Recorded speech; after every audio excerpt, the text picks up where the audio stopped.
Alors aujourd'hui, on va continuer par rapport aux outils indispensables, c'est-à-dire ici par rapport à la préparation de leçons, et puis on continuera avec les autres points qui sont utiles également. Tout ça par rapport au matériel de travail. Alors, on avait déjà vu celle-ci dans la leçon précédente, et donc maintenant, je vais continuer sur la préparation détaillée avec un temps. Donc, c'est une autre manière de voir les choses, préparation de leçons avec ici aussi le temps.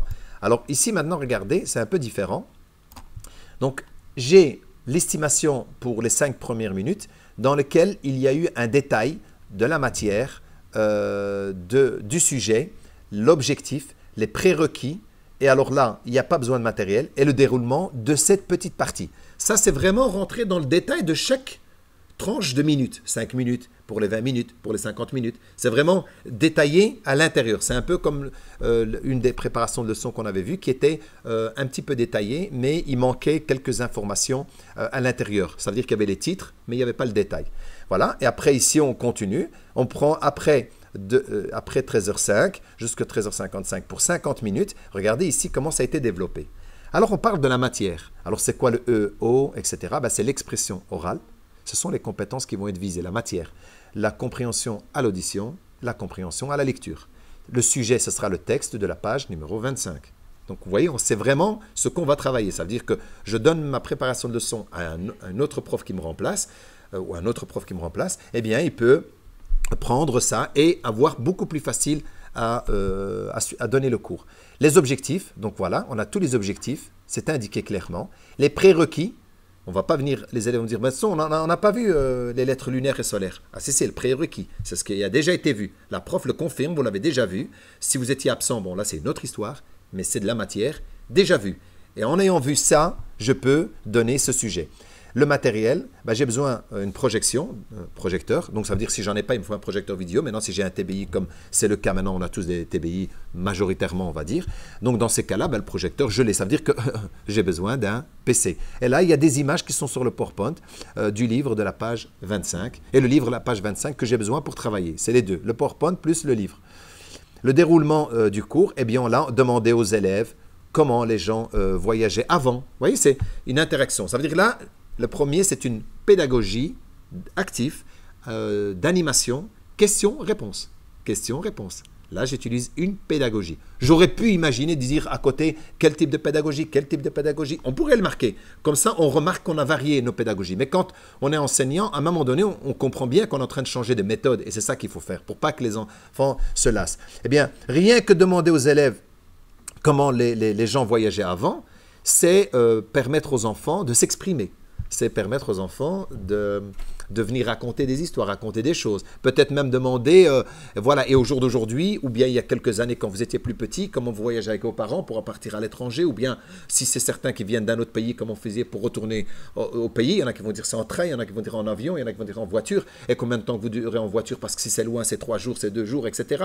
Comment ça se passait.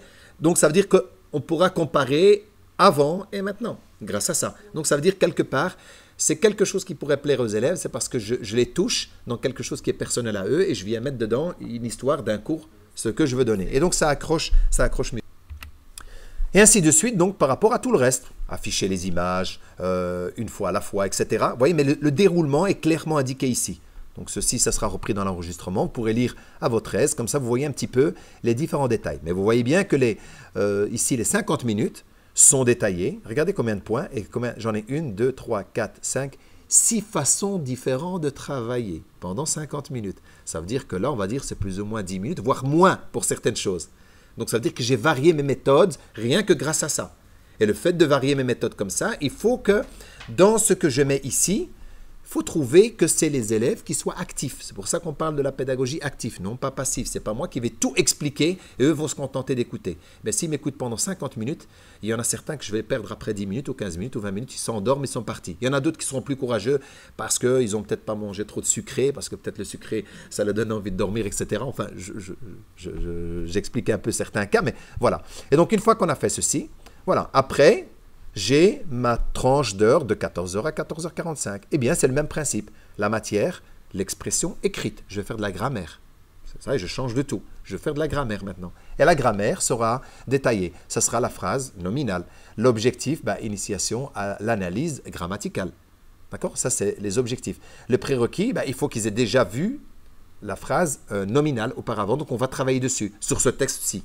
Et ainsi de suite. Donc, pour la page matériel, livre, pages 24, 27 et 28, et déroulement du cours. Et regardez combien de temps on a ici. J'ai 45 minutes, mais j'ai rappel sur la phrase nominale. Ça ne va pas durer 10 minutes, hein? Parce que si ça dure 10 minutes ou 15 minutes, ça, ouais, ça veut dire vous aurez plus de temps, hein? Vous avez 45 minutes. Ça veut dire que le rappel, vous devriez avoir préparé une phrase nominale, et je l'explique pour dire ça, voilà, ça commence par un nom, tchac, tchac, j'explique mon schéma, un petit schéma, qui va durer combien de temps? Vous allez donner l'explication, ou vous voulez faire interagir les élèves. Je cache et vous posez la question, une phrase nominale, comment vous la reconnaissez? Ils vont vous dire, ça commence par un nom, etc. Un exemple, voilà. Et puis hop, je montre la réponse qui est là. Au bout de 5 minutes, j'ai fait le tour. Ça y est, on a fait une activité différente et je change.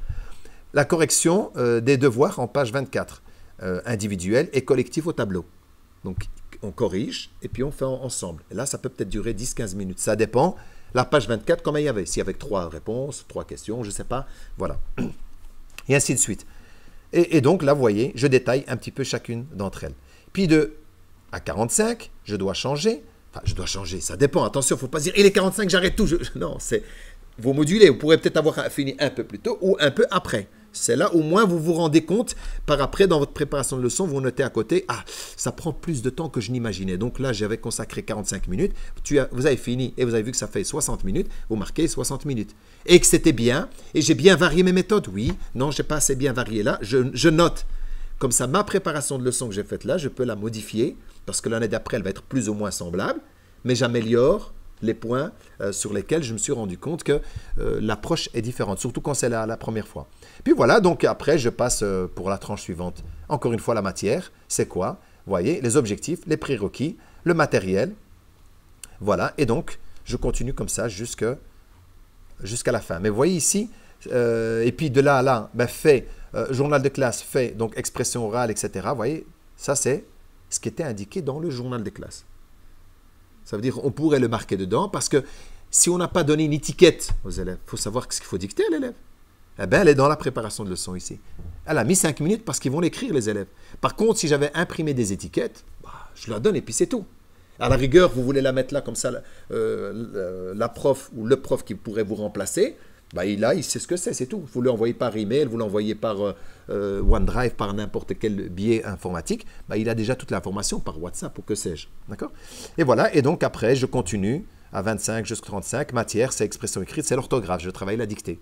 Donc là, on travaille la dictée. J'ai 10 minutes. Bon, c'est peut-être un texte, donc c'est un peu plus long. C'est pas comme si c'était 3 petits mots. Ça dépend, bien sûr, d'un niveau à l'autre. Non, là, c'est un exemple. Hein.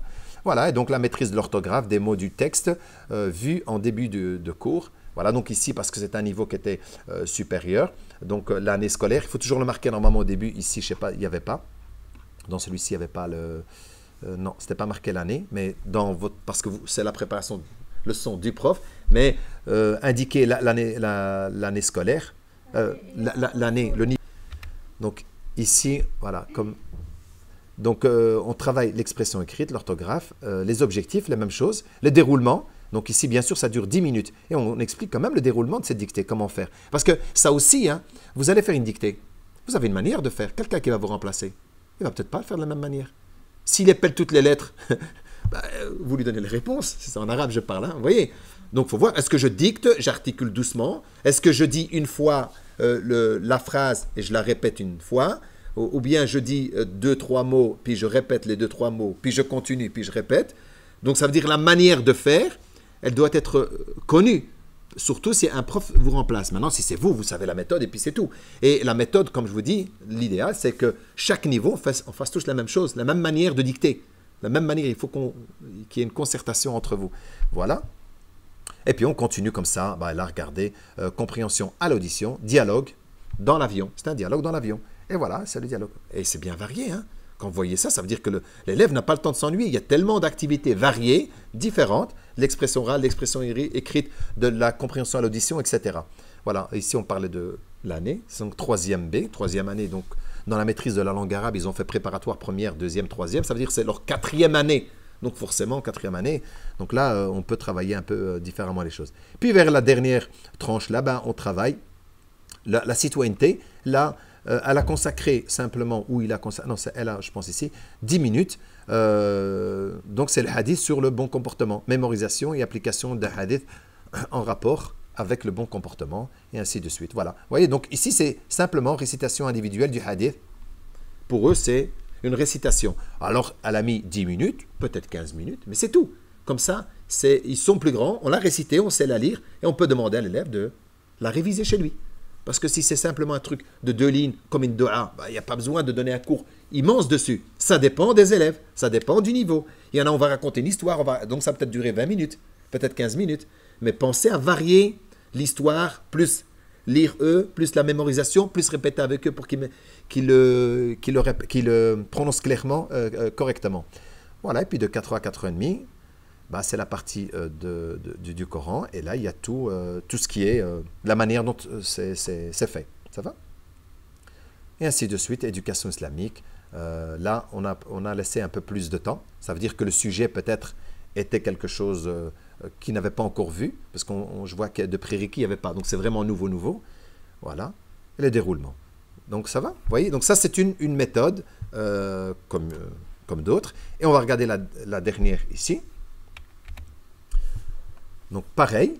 Donc, là, c'est une qui se fait... C'est un cours qui se faisait en soirée. Donc, ça commence à 5h30, 6h30. L'expression écrite. Vous voyez? Donc, vous avez le même système que celle d'avant, bien détaillé, clairement, voilà, avec moins de temps. Mais chaque fois ici, ce qui est bien, c'est que j'ai les compétences qui sont faites. Et là, on dit que c'est une évaluation sommative. Donc, ça veut dire qu'ici, c'est un contrôle. Ici, c'est une matière, puisqu'ils vont voir de la conjugaison. Et on a détaillé un petit peu chacune d'entre elles correctement. Et une expression écrite, c'est pour l'orthographe, correction de la dictée. Le sujet, c'est la correction. Que l'autre, c'était l'évaluation. Voilà. Le journal de classe, qui est bien repris clairement là. Ici, encore une évaluation qui est sommative sur la compréhension à la lecture. Vous voyez, donc on a fait là-bas une autre évaluation, puis on a changé, puis on a fait une autre évaluation. Voilà, c'était peut-être parce qu'il y a eu de la matière auparavant, et maintenant on le fait. Et là, on voit que c'était les 5e et 6e regroupés. Ils n'étaient pas beaucoup d'élèves, et donc voilà. Je continue. Ici, on a l'expression orale. Voilà. Donc ça va, vous voyez un petit peu les différentes manières de voir les choses. Bien sûr, il faudra comparer ça avec les toutes premières que je vous avais montrées tout à l'heure, qui ne sont pas repris dans cette vidéo, mais qui sont repris dans la première vidéo auparavant. Alors, voici le point suivant maintenant. Une fois qu'on a la préparation de leçon se fait, je veux dire, s'il y a une fois cours par semaine, comme c'est le cas ici, ben on le fait une fois par semaine, on la prépare bien à l'avance, on ne la prépare pas la veille. Pourquoi? Parce qu'une préparation de leçon qui se prépare bien à l'avance est réfléchie. Enfin, je dis la veille, 2 jours avant, 3 jours avant, ou c'est bon parce que vous imaginez votre préparation. Voilà. Mais si c'est une préparation que vous avez déjà fait auparavant, parce que vous donnez toujours le même niveau, ben je reprends ma préparation de leçon, je la relis bien, je regarde celle de la semaine d'avant, je regarde s'il n'y a pas des choses à améliorer. Est-ce que je n'ai pas vu quelque chose de supplémentaire ou il manque quelque chose de là que je rajoute dans cette préparation de leçon, dans la nouvelle préparation. Donc, on veille à bien s'assurer qu'on a une bonne préparation de leçon qui va nous faciliter le cours. Vous faites ça, je vous garantis que le cours passe magnifiquement bien et ça va être fluide, vous avez un fil conducteur et ça va vous plaire. Et vous allez vous dire, ah, j'ai déjà fini, c'est bizarre. Mais en fait, tellement que tout est bien structuré, c'est facile pour vous. Vous avez votre préparation à côté, des fois même vous la maîtrisez tellement bien parce que vous avez bien revu, vous savez quel point, vous regardez, je vois ça, hop, vous allez lire, vous savez ce qu'il faut refaire et puis ça y est, je continue. Et puis c'est tout, ce sera plus simple. Par contre, la planification annuelle, ça, c'est prendre ces objectifs que vous avez annuels. Imaginons que vous avez 25 objectifs, compétences à maîtriser dans l'année. Eh bien, je vais les étaler sur le nombre de cours qu'on a. Alors, le nombre de cours qu'on a dépendra bien sûr de chaque école, voilà. On va dire qu'on a 32 cours à l'année. 32 cours, j'ai 4 heures par cours. Donc, et je sais qu'il y a 4 bulletins. Après chaque 8 cours, il y a un bulletin. Eh bien, je peux prendre mon planning annuel. Je le divise d'abord, mes objectifs, en 4. Donc, j'en ai 25 compétences et je vais mettre 4 colonnes et je mets les numéros de mes compétences. Simplement les numéros dans la première colonne que je vais voir dans la première période. Je mets la 1, la 2, la 3, la 4, la 5 et la 6 par exemple. Je vais à la période 2, je vais encore voir la 2, la 3, la 4 parce que ce n'est pas encore terminé et je rajoute des autres numéros. C'est uniquement les numéros des objectifs. Et une fois qu'on a fait ça, ça veut dire que vous voyez beaucoup plus clair chaque compétence que vous allez devoir développer pendant les périodes. Ça vous donne une idée dans l'année. Est-ce que vous avez bien étalé partout vos compétences? Vous voyez que c'est bon? Alors maintenant, il faut faire un planning annuel détaillé. Donc, pour exemple, je viens ici, je prends, je marquais 2022-2022, mais c'est 2022-2023, c'est pas bien grave. Donc, le planning annuel, période. Alors, comme on a 4 périodes de 8 cours, eh bien, je prends le premier, cours 1, cours 2, cours 3, cours 4, 5 et 6 et 7. Je n'ai pas le 8e ici, mais le 8e. 8 cours. Et là, vous mettez ou vous ne mettez pas les dates, ça n'a pas d'importance. Moi, ce qui est suffisant, à mon sens, c'est cours 1, cours 2, cours 3, vous savez. Tant que vous savez quel est le cours qui correspond. Si vous ne savez pas, au moins, vous voyez, le 5, le 2 du 10, je l'ai fait, donc maintenant, je suis au 6e cours, par exemple. Vous voyez que ce sera pour le 9. Ça vous aide, au fait, à vous rappeler quel est le cours dans lequel vous êtes par rapport au calendrier. Après, si vous maîtrisez, vous savez déjà le quantième cours que vous avez donné, c'est pas bien grave. Alors, je vais reprendre mon planning que j'ai fait sur une feuille de brouillon, comme ça, les objectifs cours 1, cours 2. Eh bien, l'objectif 1, l'objectif 2, 3, 4, 5, en période 1, par exemple. Je vais regarder ici plutôt maintenant le cours en arabe, par exemple. Ce que je vais voir dans lecture, dialogue, vocabulaire, je peux rajouter d'autres trucs, ce n'est pas limité, c'est pour vous donner une idée de ce que vous pouvez mettre à l'intérieur. Et là, je mets dans ça, la lecture et tout, ce sera la rentrée scolaire. Ce sera mon texte, la rentrée scolaire. Et dans la grammaire, je vais voir quoi? L'alphabet, les voyelles courtes et longues, parce que bon, là, c'est peut-être des premières années ou que sais-je. Mais si c'est à un autre niveau, c'est dans la grammaire ou dans le truc, je vois quoi? Je vais voir la conjugaison, le passé, par exemple, que le singulier, les pronoms singuliers. Exemple, voilà, c'est mettre les sujets que vous voulez voir là. Et ça donnera une idée. Ça, c'est un plan facile à lire pour donner cours.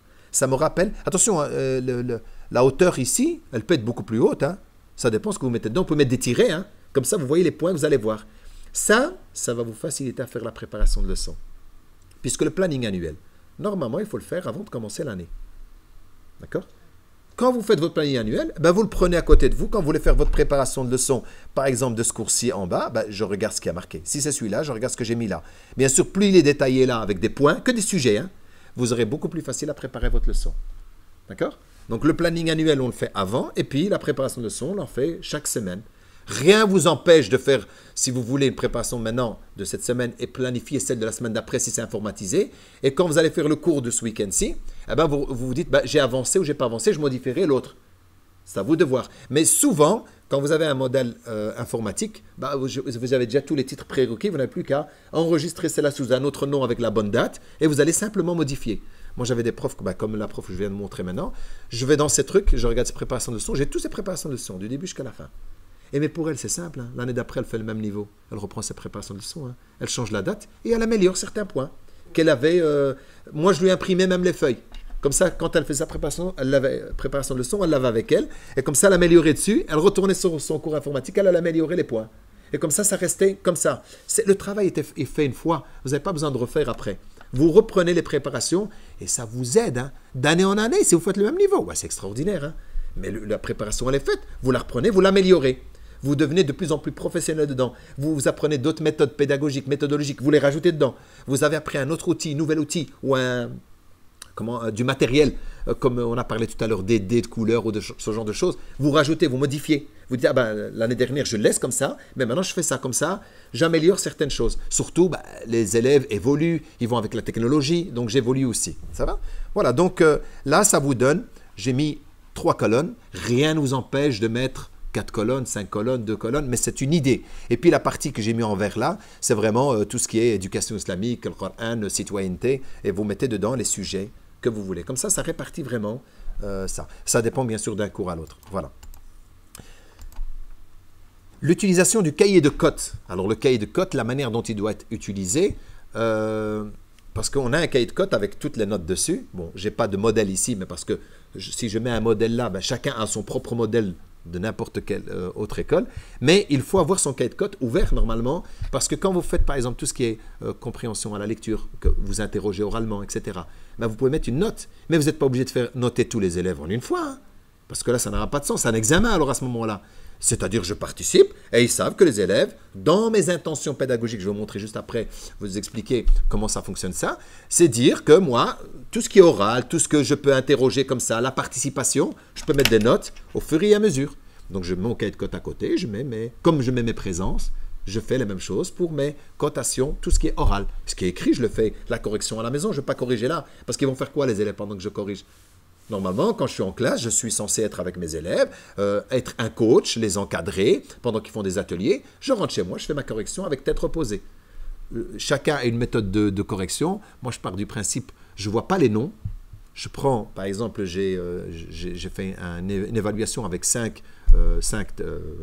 questions. Je corrige la première, je passe à la deuxième page de la première. Comme ça, j'ai une même manière de travailler. Puis je reprends la deuxième, je corrige tous, à part des choses où c'est simpliste. C'est, je ne sais pas moi, des mots de vocabulaire, ils les ont reliés, c'est bon, c'est mauvais. Alors je peux faire ma feuille complète, puis je tourne, je prends la deuxième feuille, troisième feuille. Mais quand c'est des styles première question, par exemple, c'est qu'ils doivent donner un avis, ils doivent fabriquer une phrase. Eh bien, si vous donnez une note, quand vous allez passer, bah tiens, lui, il a fait mieux, j'ai donné moins de points là. Alors là, je ne regarde pas le nom de l'élève, hein, je regarde simplement la construction de la phrase. Donc là, je fais par question. Je fais c'est vrai que ça prend plus de temps, mais vous allez donner une meilleure note. Et vous allez même trier, ah, celle-là, c'est super, celle-là, un peu moins, tata. Voilà. Alors, vous allez dire, eh ben, celle qui est super, je peux donner, par exemple, imaginons que c'est sur 5, je donne 4.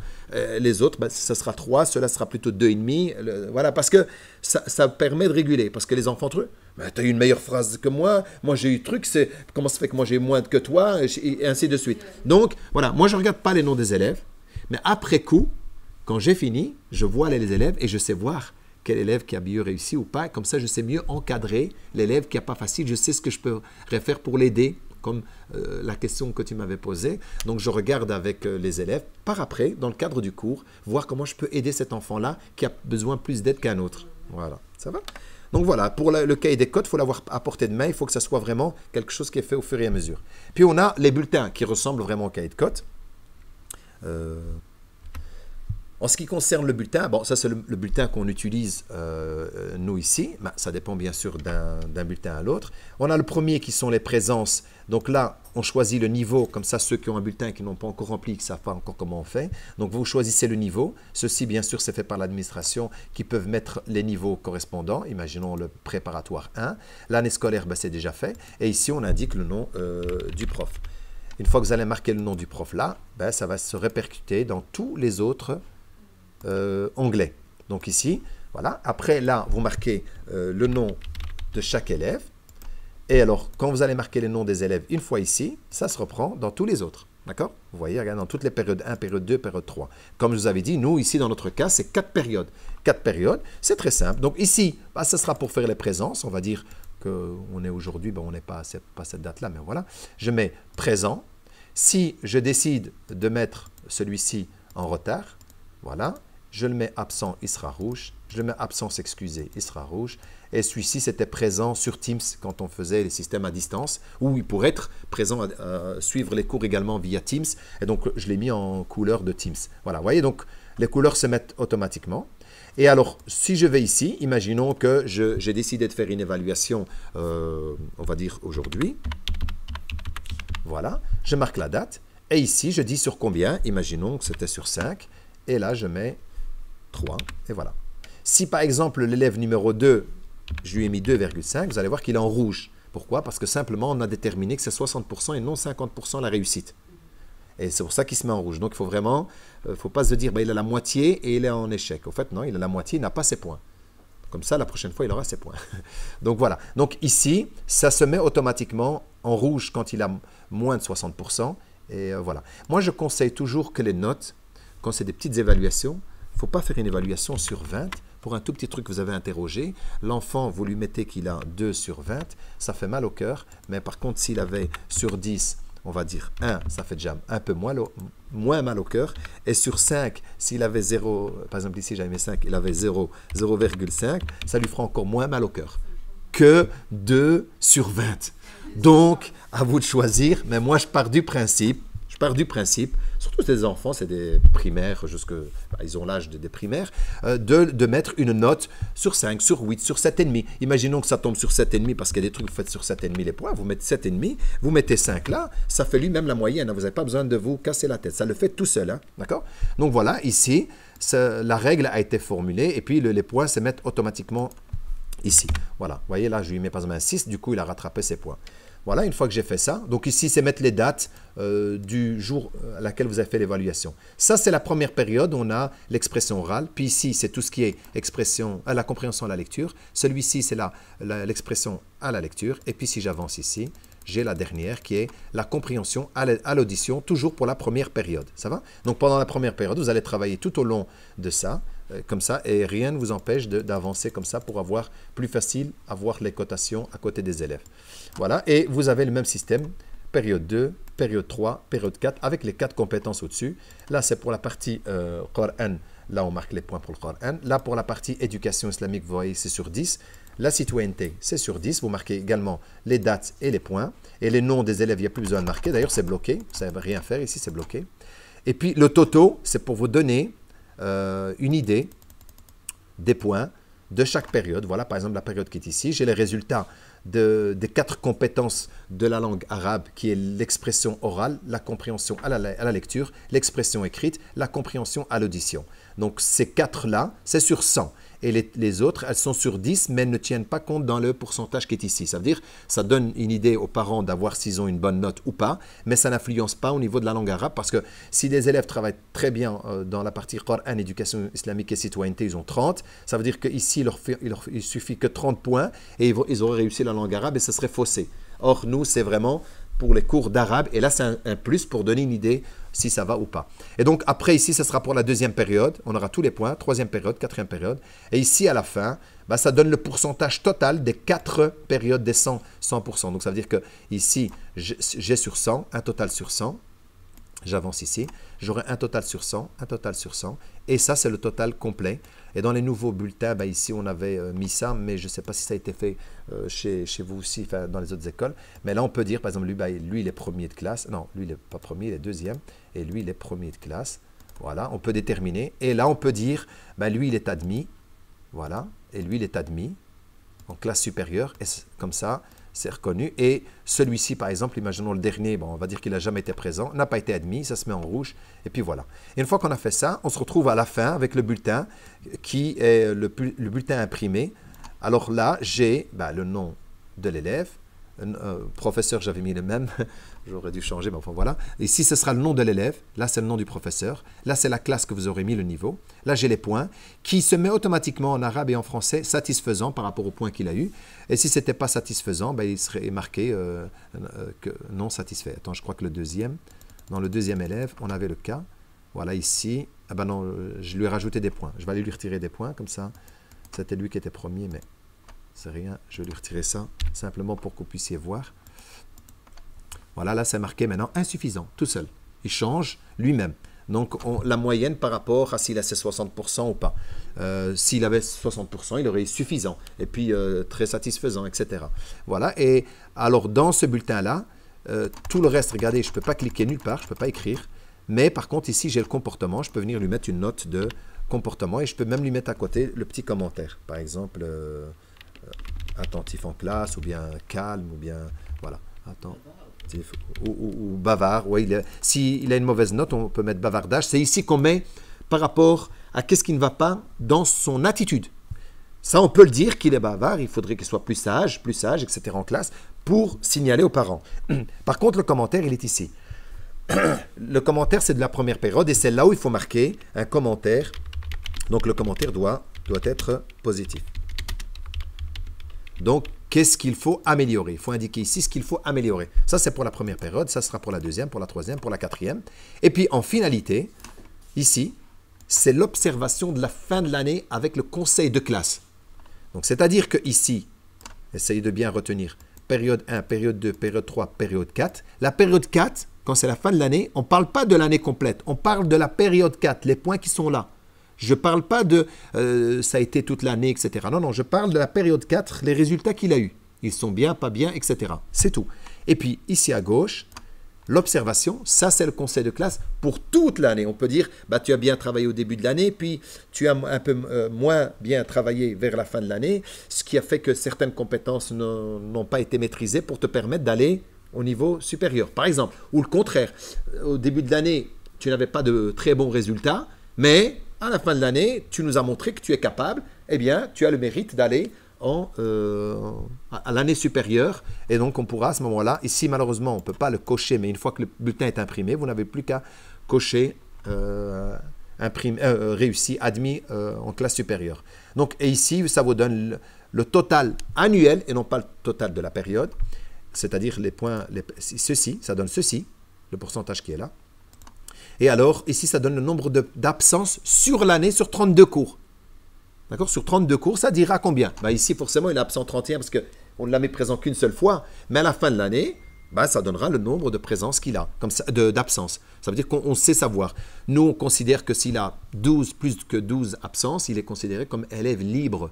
Sauf si l'enfant est doué, vraiment il maîtrise bien, on peut le laisser passer. Sinon, pour nous, il n'a pas ses points, c'est un élève libre, il doit recommencer son année, et puis c'est tout. Basta. Voilà, d'accord? Donc ça, c'est le résultat. Et ici, c'est le bulletin quand il va être donné l'année prochaine, mais c'est déjà marqué, et ce sera le 14 mai 2022. Et quand on l'indique une fois là, automatiquement, ça s'indique partout ici. Regardez, si je change là, par exemple, je marque aujourd'hui, 10 novembre. Voilà, je fais ça, je valide. Et partout, c'est marqué 10 novembre. D'accord? Donc, partout, c'est comme ça. Voilà, donc j'ai fait le tour du bulletin qui est semblable au cahier de cote. Et comme ça, ça vous donne vraiment un aspect et vous savez comment on fait pour le rendre.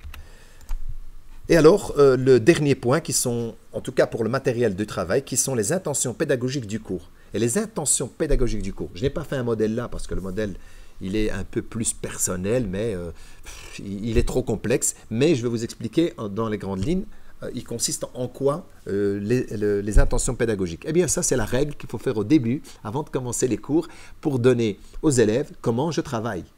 Moi, si tu bouges, si tu n'es pas attentif au niveau discipline, voilà comment je sanctionne. Je dis les punitions, comment je fais. J'explique comment je travaille. Je dis ça parce que tout à l'heure, justement, elle me disait que si on a été gentil au début et puis maintenant on est coincé, on fait quoi? Eh bien, normalement ça, il faut le mettre au début. Avant de commencer son année, on fait les intentions pédagogiques et on le lit avec les élèves. Le premier cours, ça fait partie normalement ça. Je dis, voici mes règles. Attention, c'est une petite charte, ça peut être vraiment que des petits points, hein, très simple. Hein. Mais moi, par exemple, dans le cadre des cours que je donne, c'est un peu plus complexe. Donc j'ai mis vraiment... D'abord, le premier, c'est l'introduction. C'est quoi mon cours? Il consiste en quoi?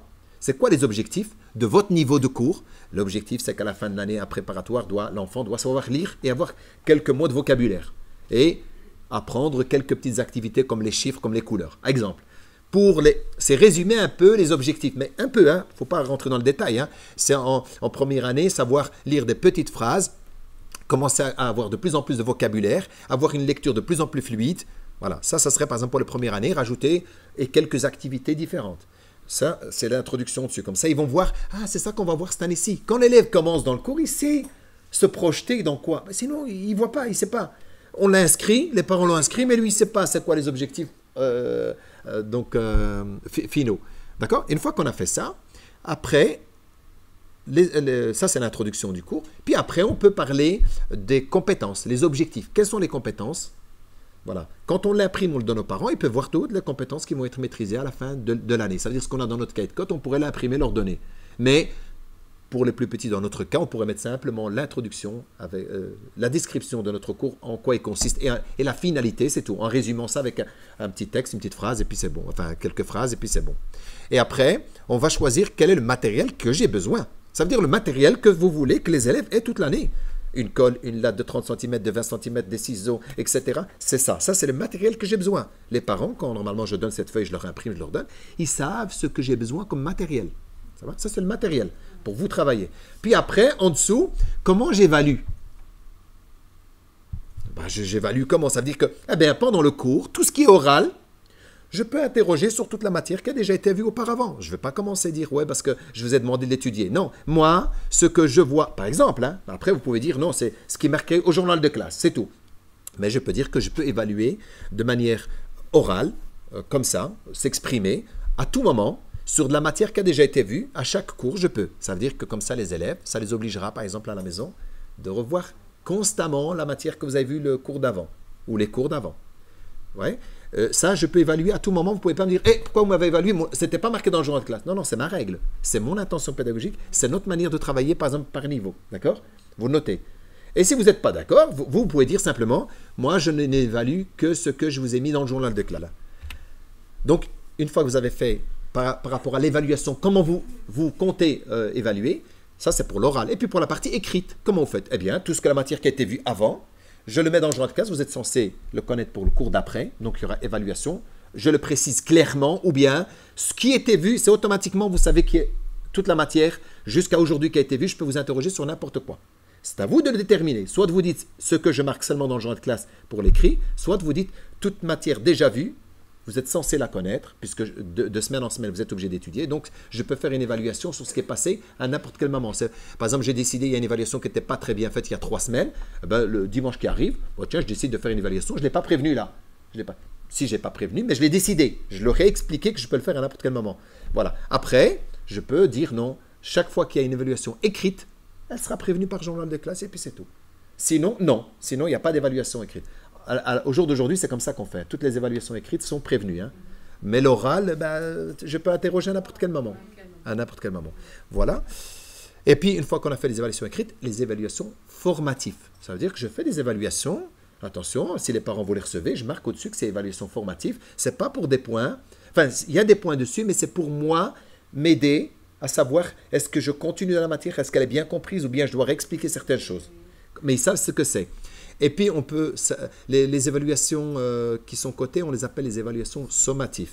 Et les évaluations qui sont formatives, c'est celles qu'on ne cote pas, qu'on corrige même entre les élèves. Hein. On pourrait demander, ils écrivent avec un bic bleu, et puis ils corrigent avec le bic vert. Et voilà, c'est tout. Et comme ça, eux-mêmes, c'est en faisant des erreurs qu'on apprend. Alors, des fois, il y a certains profs qui font quoi? Il donne, par exemple, ta feuille, tu la donnes à l'autre et l'autre, il corrige à lui.